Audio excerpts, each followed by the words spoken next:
சொத்து வரி உயர்வை கண்டித்து ஈரோட்டில் பாஜகவினர் போராட்டத்தில் ஈடுபட்டனர். பாஜக தெற்கு மாவட்ட தலைவர் எம் செந்தில் தலைமையில் வீரப்பன் சத்திரம் பகுதியில் இந்து போராட்டம் நடைபெற்றது.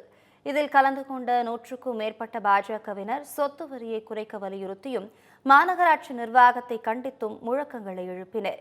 இந்த போராட்டத்தில் கலந்து கொண்ட பின்னர் செய்தியாளர்களுக்கு பேட்டியளித்த பாஜக மாநில துணை பொதுச் செயலாளர் முருகானந்தம், ஈரோட்டில் உள்ள திமுக கவுன்சிலர்களின் ஊழல் பட்டியல் விரைவில் வெளியிடப்படும் என தெரிவித்தார்.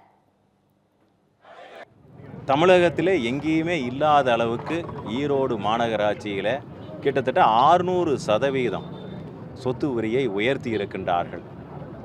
அதை கண்டித்து இன்றைக்கு ஆர்ப்பாட்டத்தை மேற்கொண்டிருக்கின்றோம். அதனோடு சேர்த்து தமிழகத்தை இந்தியாவினுடைய கஞ்சாவினுடைய தலைநகரமாக மாற்றி இருக்கின்றார்கள்.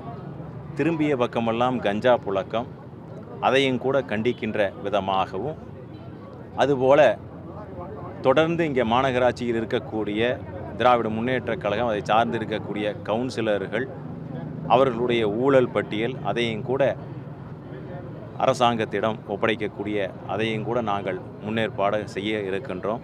இது அத்தனையுமே ஒருங்கிணைந்து இன்றைக்கு இந்த பகுதியில் ஆர்ப்பாட்டத்தை நாங்கள் அறிவித்திருக்கின்றோம்.